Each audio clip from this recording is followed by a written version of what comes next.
Hi there, it's Kevin with RogueDeckBuilder.com here with a standard deck. I know that I haven't done any of my brew cards, so this is going to be from my top 10 list of cards I want to brew with. I think that this wasn't exactly from this one's list. I had Zergu in here with the Hero's Blade, but I'm thinking that Hero's Blade's best target is going to go on Surrak, the Hunt Caller. So I've got a deck that utilizes all of the green legendary creatures, and we're going to try and make Hero's Blade. In fact, I know this deck works because I've actually won an FNM with it, and it does very well against other mid-range strategies. It does decently good against aggro. Well, it does good against non-red, like the mono-red blitz aggro. It does very well against like warriors and similar, or like heroic, those type of strategies. This deck can just completely go over the top and then have some control with the sideboard. But where this deck really shines is against control. And again, it does have a lot of play against the mid-range decks as well. So I haven't really had a terrible matchup, like an unwinnable matchup.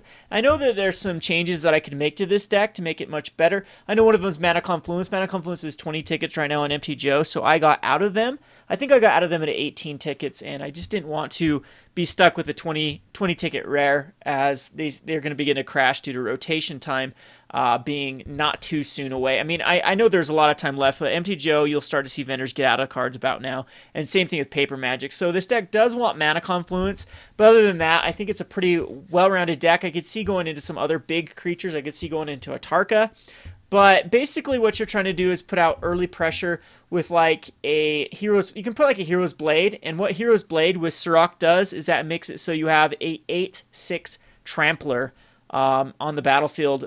So turn 2 this, turn 3 a lot of times with Surrak, and you can give himself. So if you control if creatures you control have a total power 8 or greater, target creature control gains haste. So you can actually target himself to give haste, and you can do some really fun things with this deck. One of the things you can do is See the Unwritten. Like, one of my wins in, I believe, FNM was I Boon Satyr'd end of turn, and what this does is this gets the Ferocious online, and then I was able to cast See the Unwritten, and I found Surrak and Xenagos, and I was able to give the Surrak haste with the Xenagos, and give the Xenagos haste with the Surrak. So I had enough devotion. I think I had like a bow out or something. I had the 7 required devotion, because that right there is 6 between the Boon Satyr, Surrak, and Xenagos. It was like an Elvish Mystic or something was out, and was able to swing in for lethal because the Xenagos gave the Surrak up to a 10/8 and haste, and then Surrak gave the 6/5 Xenagos haste, and then the Boon Satyr as well got to attack in, so I swung in for lethal on that turn, and I think it was after like a board wipe against mono black, and they just tapped out for something, and then I just responded with that monstrosity there. So See the Unwritten I just have as a one of in the main deck. Well, let's go down the list. Aspect of Hydra I think is a good little trick in this deck. I had 4 at one point, but then I realized that this deck doesn't have as much devotion as a lot of other mono green lists. And I had 4 Hero's Blades as well, but sometimes you just get too many Hero's Blades. Hero's Blade's not that bad as well in conjunction with Boon Satyr. You can go turn 2 Hero's Blade, turn 3 Flash into Boon Satyr, turn 4 Equip it, and attack in for 7. That's not a bad little strategy, but definitely Hero's Blade wants to be hooked up to a Yasova or a Surrak. Now, I'm liking Yasova in this deck because we are in the metagame of a lot of fatties. If you saw the Pro Tour, there was a ton of huge creatures. So being able to gain control of a creature for 3 is not that bad in this format, as well as this is just a 4/2 that has a lot of synergy with Hero's Blade. You can't underestimate the trample. It's very, very good with the Hero's Blade being up to a 7/4 and then trample, and then being able to gain one of their huge blockers, and then being able to trample through something is awesome. So I have 2 Shaman of the Great Hunts. These are great ways to fill up your hand. I've had this plenty of times where I've been kind of drawing dead late game. That's why we're running 25 lands in this deck. We want to hit all of our land drops, and then Shaman can get you back in the game. Bow of Nylea has been doing surprisingly well right now. It kills like Sorin's flying creatures. There's a lot of creatures that it kills right now with the 2 damage, but the gaining 3 life can be big. The putting a +1/+1 counter can be huge on just getting up to that formidable or ferocious that you need to get. And I don't know, every time I've had Bow of Nylea, I haven't felt like I didn't want it. It's always been useful. So we'll see if it actually earns its spot in here. If not, we'll just cut it. Another Nylea legendary creature is the Nylea God of Hunt. I love this card because it does give the Surrak the trample, which is huge in this deck. So a lot of times, like, you'll have a huge Polukranos or Surrak, and it just gets block, block, block, block, block. Nylea is your answer to that. You don't want more than one. If you have it, fine. You don't want to get flooded with it. So again, this deck is a lot of one-ofs. I had one-of Shaman at the time, but I'm thinking Shaman works very well.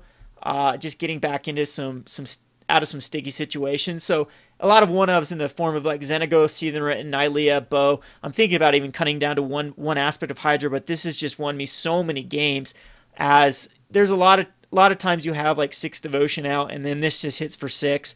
Again, in conjunction with like Bow of Nylea and again Elvish Mystic and a Boon Satyr, it's already a giant growth, which isn't too shabby in this deck. I thought, we could go into Atarka's command. I mean, there's a lot of options you can go. Let's talk about one more key card. Creator's Claw, so good in the format right now. You do see a lot of these games where the board does get stalled, where your opponent can't attack you can't really attack your opponent, and a Creator's Claw just wins the game.